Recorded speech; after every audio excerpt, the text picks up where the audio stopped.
જય દ્વારકાધીશ, જય માતાજી મિત્રો।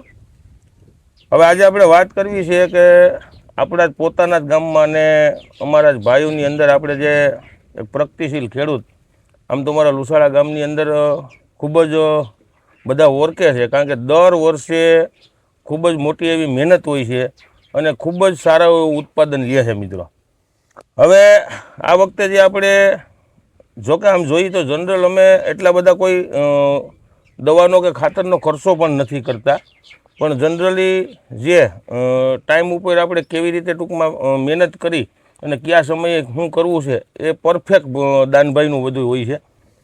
જે આપણે જે દવાનો છંટકાવ કર્યો છે ને આ વખતે જે મગફળી અત્યારે લગભગ 65 દિવસની દાનભાઈ મગફળી થઈ ને, 65-70 દિવસની આસપાસ મગફળી થઈ છે અને જે 22 નંબરનું વાવેતર કરેલું છે અને જે દર વર્ષે જે મગફળી હોય છે દાનભાઈની એ વર્ષ કરતાં દાનભાઈ ખરેખર આ વર્ષે 2-5% વધારે છે કે નહીં? સારું એવું જો અત્યારે ટૂંકમાં ગયા છેલ્લા 3-4 વર્ષની હિસાબે આ વર્ષે જોઈએ તો જે વરસાદ અનરેગ્યુલર વાતાવરણની અંદર સાઈડ ઇફેક્ટ પણ એ છતાંય જે આપણે ટ્રીટમેન્ટ કરેલી છે એ ટ્રીટમેન્ટના આધારે આ વર્ષે એથી પણ જે દર વર્ષની કરતાં 5% સારું એવું જો મગફળી તમે જુઓ, આ 70 દિવસની મગફળી છે અને 22 નંબર છે અને હજી તો પુષ્કળ પ્રમાણમાં જે આ ઝીણો માલ છે એ પુષ્કળ પ્રમાણમાં છે।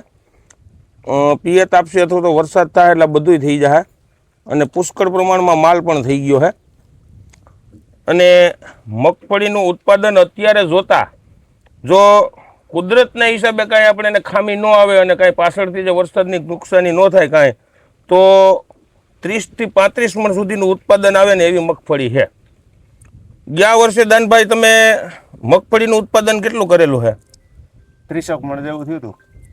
30 થી 32 મણ આપણે ઓલા ખેતરની અંદર જે છે ત્યાં તો તમારે 35 મણે મગફળીનું ઉત્પાદન પૂગી ગયું હતું ને। 30 થી લઈને અને 35 મણ સુધીનું ઉત્પાદન કરે અમારા ગામની અંદર આ ભાઈનું ખરેખર ખૂબ જ નામ એવું છે ઉત્પાદનની અંદર મિત્રો કે ખોટા વખાણ કરીએ એવું નથી। જનરલી ઉત્પાદન આપણે 20-22-25 મણનું ઉત્પાદન આવતું હોય, પણ દાનભાઈની મગફળી અમારા ખેતરું છે ને એ ખેતરોમાં અમારા બધા કરતાં ટૂંકમાં 5 મણ મગફળીનું ઉત્પાદન દર વર્ષેનું હતા, કારણ કે એ મહેનત એની છે। પણ આ વર્ષે પોતે એમ કહે છે કે દર વર્ષ કરતાં આ વખતે મારે સારું છે। જે આપણે આની અંદર ફૂલદાનીના 2 રાઉન્ડ મિત્રો મેળવા છે અને એવું નથી કે આ એક ખેડૂતને, આ તો આજે આપણે રવિવારનો ટાઈમ જડ્યો છે ને આપણે આટો મારવા આવ્યા છીએ એટલે આપણે એક વિડીયો ઉતારીએ છીએ, પણ જે ખેડૂતોએ ફૂલદાની વાપરી છે ને મિત્રો ખરેખર અનેક ખેડૂતોએ જે ડેમા કરેલા છે, સાઈડમાં બીજી પણ ફ્લાવરિંગ માટેની સારી દવા મારેલી છે, પણ એમાં નંબર 1 જો રિઝલ્ટ હોય ને તો ફૂલદાનીનું। ફૂલદાની વસ્તુ જ કંઈક અલગ છે આખી અને ખરેખર વાપરા જેવી વસ્તુ છે મિત્રો। આ તમે સામું જુઓ છો, આ ફૂલદાની મારેલ છે ને આ એનું રિઝલ્ટ છે। એટલે ખરેખર ખેડૂત મિત્રોને આપણે એવું કહીએ છીએ કે જે સમયે વસ્તુ થાય ને એ વસ્તુ મહત્ત્વની હોય છે અને ઉત્પાદન લેવું ને એ ઘણા બધા પરિબળો છે।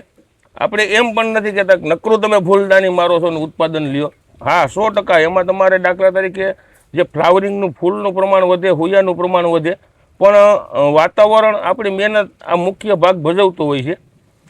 એટલે હવે આપણે અનેક વિડીયો ખેડૂતોને આપણે અલગ જોઈને અને અલગ જે ફિલ્ડ કરશું અને ફિલ્ડ કરી અને વિડીયો બનાવશું, જે ખેડૂતોને ઘણા બધા ડેમા કરાવ્યા છે, હજી અલગ જ્યાં આપણે ટાઈમ જડશે ને ત્યાં આપણે વિડીયો બનાવી અને તમામ ખેડૂતોને દેખાડશું મિત્રો।